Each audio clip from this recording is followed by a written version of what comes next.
Hello and welcome to my second video for Sing with ETO at Home. I'm Jenny Stafford and I'm a soprano, and I'm here to give you sopranos or soprani or anyone else interested some tools and tips for getting ready to go back to choir rehearsals. As I said, this is the second video. The first was on breathing, and I hope you found at least some of it useful. Please do go back to it and use the exercises to help build a little bit of stamina before you get back into rehearsals. Get used to those low support muscles. In this video, I'm going to be talking about being your own leader. Now, what do I mean by this? I'm not trying to make you all leaders of your sections, although if you are, then that is great. I just want to help you become more comfortable with the unique qualities that you bring as a choir member to hopefully help you enjoy the rehearsals and concerts even more. Being a choir member incorporates so many different skills. Not only is it about making a good sound, but also listening to the conductor, remembering what they've said, watching them, listening to each other for entries and for the blend of sound and the dreaded sight reading. But there's also the social side, meeting new people, making friends and seeing friends that you already have, and obviously drinking with them after the rehearsals and concerts. That's my favourite bit.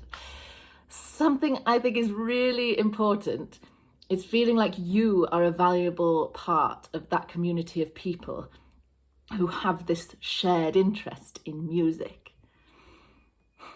Some of the things I listed, you may have thought, yes, I'm very good at that. I always watch the conductor. Or you may think, I love singing, but I don't really know what I'm doing. Or you may think, sight reading, I hate it and I can't do it. And honestly, you would not be alone in thinking that.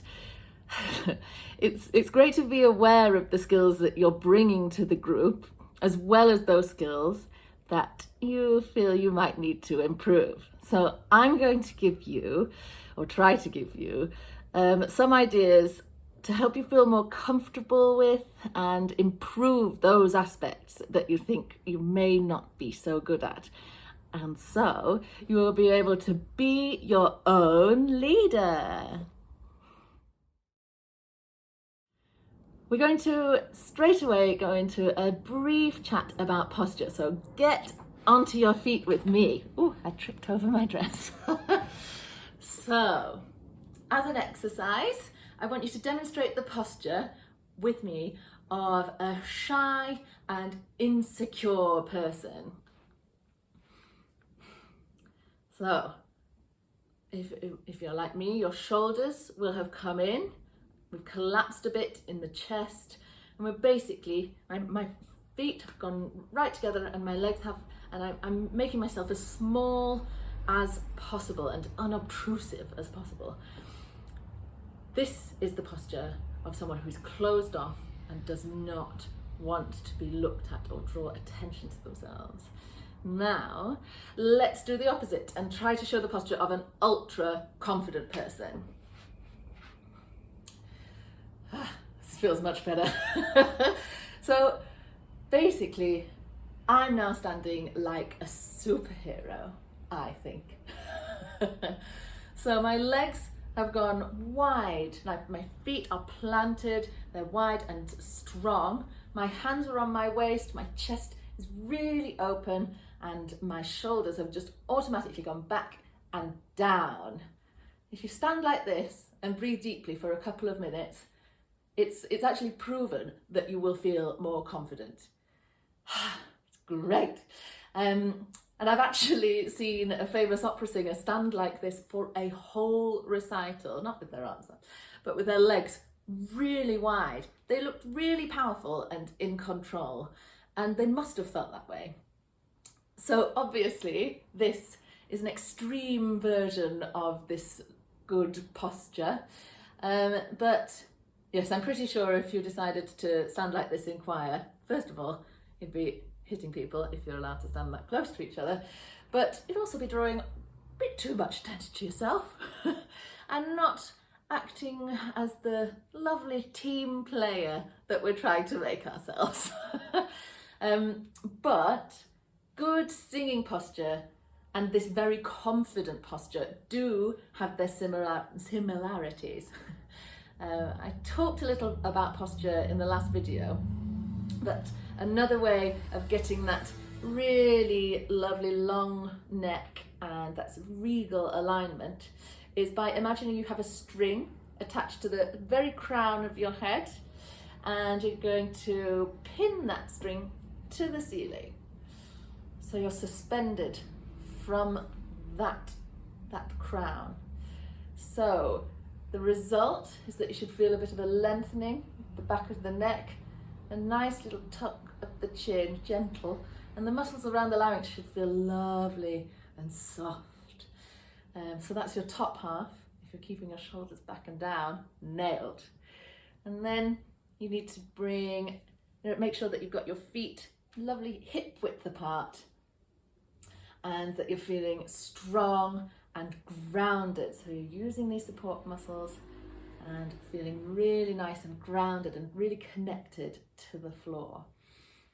All of this is hopefully going to make you feel a little bit more confident in yourself, but also this released and open chest and the groundedness in your legs is going to give you a release so that you can breathe and sing more freely. So that's 2 checks for me. Great. I think a really important factor to enjoying being in the choir is trusting that your voice will do what you want it to and what the conductor is asking it to do. When you go back into rehearsals, that probably means that stamina is going to be quite a big factor. Can you sing for that long anymore? And of course you can, but in order to get your body to support the sound, you need to get it used to being used in that way before you start rehearsals. That means regular warm-ups and regular practice on your own. So if you enjoyed my first video, please go back to it and use those exercises on a regular basis and get used to that deep, deep breath, using those low pelvic support muscles again and building the strength and stamina so your voice won't get tired. I'm not going to do a proper warm-up in this video because we don't want all the videos to be exactly the same. So if you haven't done a warm-up today, go back to that first video, have a stretch, do those lovely exercises to get into those support muscles and get your body ready to sing before you do this one. We're not used to making much noise at the moment, and for me, when I'm not singing, the only time I really raise my voice over a normal chat level like this is when my husband is upstairs and I can't be bothered to go up to ask him if he wants a cup of tea. So I would stand at the bottom of the stairs and shout at him. And that may be the same for you, or you may be a little more polite. So you might never really go above speaking volume at the moment. And that means now that we're starting to think about singing again, you may feel a little nervous about creating that bigger or fuller sound. So let's get up onto our feet. As I said, I hope you've warmed up already. And we're just going to do a couple of exercises. So we want to get back into that tall, strong, regal posture. And we're going to do a lovely deep breaths, filling that space below the belly button, for the breath in. And after that, after this breath in, I want you to say, hey, hey, with me. So let's fill this, let's fill it. Lovely deep breath on 4 clicks. 3, 4, in. Hey, hey. Now, I don't know whether you saw my body was really involved in that, and that's what we want. I can't hear you and I can't see you, but I want it next time. Let's put our hands on that area below our belly buttons, and let's try and feel those support muscles really engaging for both of those. Hey, hey. So 3, 4, in. Hey, hey. I hope that you felt that real connection there. Now, let's try using a phrase that we'd normally speak. So I think, yeah, we'll try and get this low support involved in it. So let's go for, can you hear me? I find myself saying this a lot at the moment, being ignored all the time. So first of all, let's think of it as if someone's in the room with you and quite close. So breathe in. Can you hear me? And next, as if someone's at the opposite side of a room, if you're in a large enough room to for that to make a difference. Imagine you are if you're not. So you're going to have to take that lovely breath in again, maybe support a little more so that we can project a little louder. So breathe in. Can you hear me? And again. Can you hear me? Great.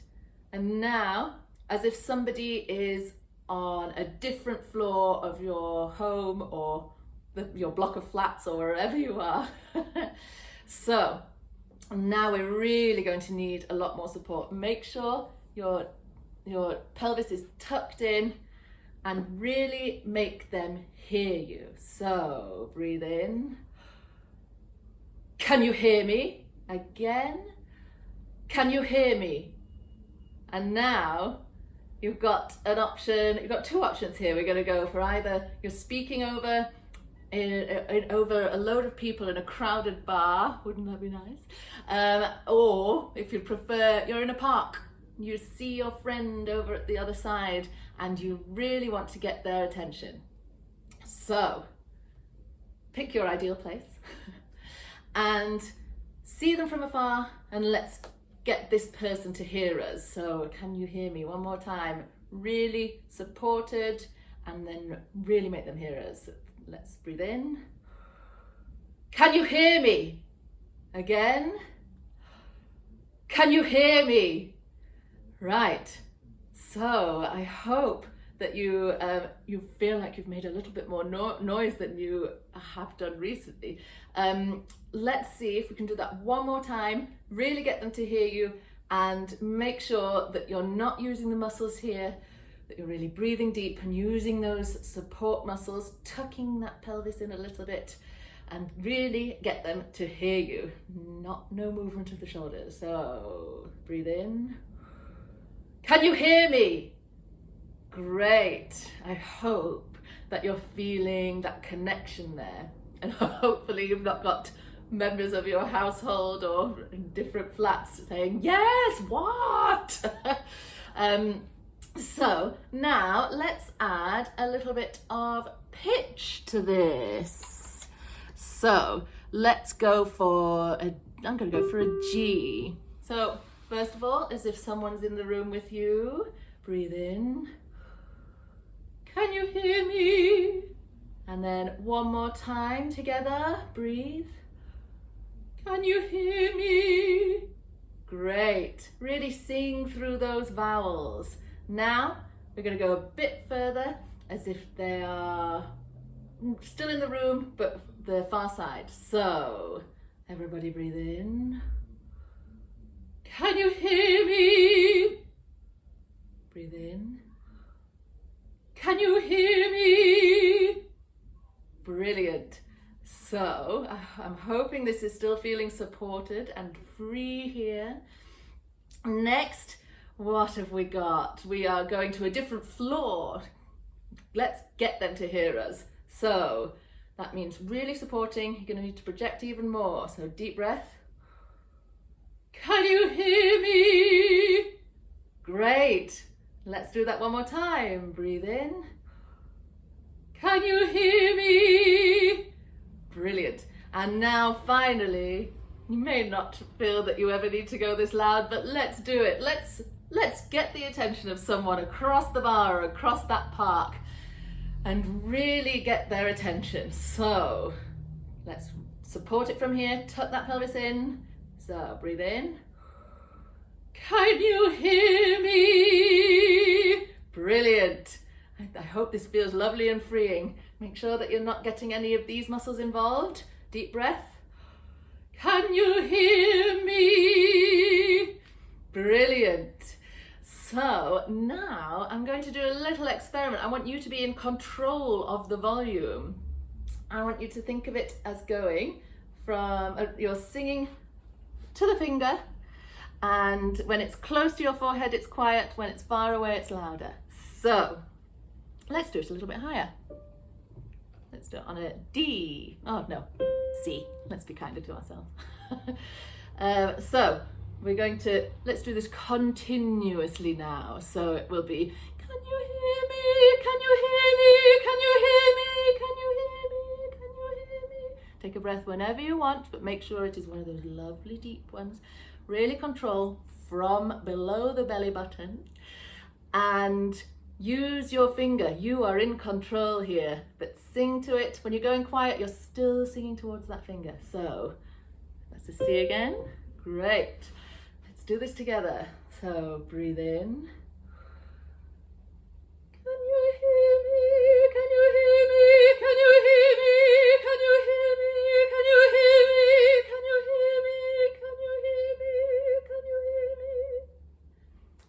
I hope that felt like you could control from below, but you're getting used to making a little bit more noise and yes, controlling those dynamics.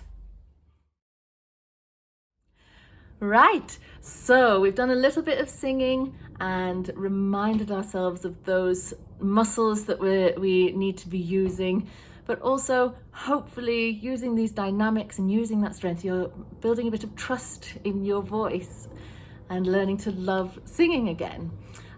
So let's move on to sight singing or sight reading. This is a big old can of worms. But it is an amazingly helpful skill for being in a choir, even though it can be incredibly intimidating. I'm not going to pretend that I can teach you how to sight read in a mere few minutes in this video. But what I will say is, because I'm now doing a lot of solo singing, I'm not getting to practice sight singing quite as much as when I was in choirs. And that's meant that my skill has diminished somewhat. So yes, opera singers, as an opera singer, I don't really have to sight read very often. At the beginning of learning a piece, I'll have to rely on the skills of knowing what the intervals are and what the rhythms are. But mainly my time is spent making sure that I make the best sound I can and knowing what the words mean and knowing and how to pronounce them and learning the music off by heart. But when I was singing in a choir every week, or in choirs every week, I was forced to sight read on a fairly regular basis, and that automatically made me better at it and more confident with it. So, first bit of advice, if you want to improve your sight reading, like any skill, is to practice it. If you can read music, pick out something that you've never sung before. Even if you just type sight singing exercise into a search engine, there are examples for you, and you can have a little practice. Start easy, and give yourself some time before you actually start the singing. So firstly, check out that music, see what the key signature is, the time signature, make sure you know what note you're starting on. Go over the rhythm, clap it if you want, or just think it in your head. just to get used to that, and then you can build by adding some of the melody. So I would thirdly advise looking at the general shape, so you know where the melody's heading most of the time during the phrases. Fourth, I would say intervals. Like, check to see if there are any big intervals or any strange intervals that you think, oh, I don't know what that one is, and work them out. So that when you get to them, when you're going through it out loud, you will know what it is. And then fifth, keep the beat and just go for it. Nobody is there judging you, and it's so important to just carry on, strong and wrong, unapologetic. A lot of choirs and orchestras have that great motto, strong and wrong, which basically means go for it. There's a huge freedom that comes with knowing that you won't be judged if you get a note or two or 20 or all of them wrong. So just a little chat about the intervals. When you know what, I've got a little helpful picture here. So if you know what the interval is, if you know what they look like, then once you have identified that, you can use numbering them as a useful way. So if you're going up a fourth, I'll put that down now.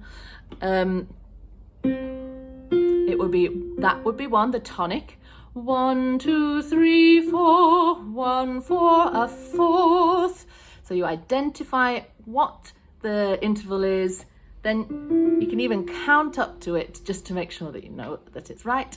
And there's another way of knowing this. So if you know it's a fourth, there may be a song that you know that might start with that, which in my head is currently "We wish you a Merry Christmas," even though it's definitely not Christmas. It may be it's very unseasonal, loads of bad luck. But there are songs for all of the different, there are songs that begin or have within them some very easily identifiable intervals that might be able to help you just automatically know it. One of my favourite, the tritone. Maria, from West Side Story, one of my favourite musicals. But I know that the augmented fourth has, that is all over West Side Story. So that's how I know that interval. So you get the gist. You can do that with all of the different intervals. And actually, if you can't think of a song, you just type in "songs to help with intervals" in the search engine, and they'll give you lots of ideas. The internet is full of wonderful ideas that will help you with those. But also, if you're really serious about wanting to improve your sight reading, there are books that people have written who know probably a lot more about sight reading than I do. Or you could watch a video of somebody, say, if you type into a search engine, sight singing tips. I'm sure, well, I know that there are some helpful tips out there. But really, it's more about practice. So the more you do it, the more accurate you'll become. And it'll be much less intimidating when you get back into rehearsals and have to sight read. So then the more you can enjoy it and the more helpful you'll be to other choir members. So basically, all you need to remember, strong and wrong. If there's a particularly hard bit of music that you're looking at with choir, or maybe some corners that you find quite difficult to pitch, the chances are you'll be pretty tentative, or you might wait for somebody else to get the note and then jump in once they've got it. Or you might feel very exposed and tense up around it, which is not going to be great for your singing with all of these loose muscles that we've been trying to get. And it basically means you're not going to be enjoying the choral experience as much when you're singing that bit. And there are ways around this, but the main point is that you have to become more familiar with it. I personally rarely feel nervous when I'm singing, and it's really only when I don't know the music and I'm not prepared enough that I feel those real nerves. And the chances are when there are those difficult bits that you won't be the only person who finds it difficult, which might be a comfort to you. But it also means that if you flag it up with your conductor, like saying, sorry, could we go over that a few times? There'll be a lot of very relieved and grateful sopranos around you.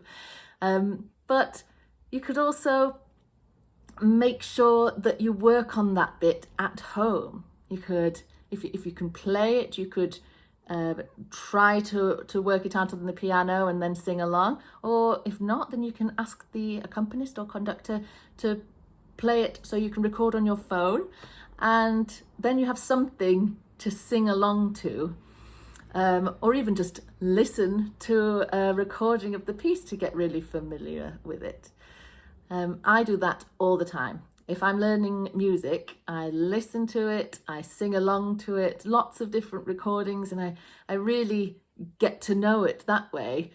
The repetition means that it's more likely to stay in your head, but it's also a good way to get used to the harmonies and what all the other parts are doing around you, so you appreciate the music even more.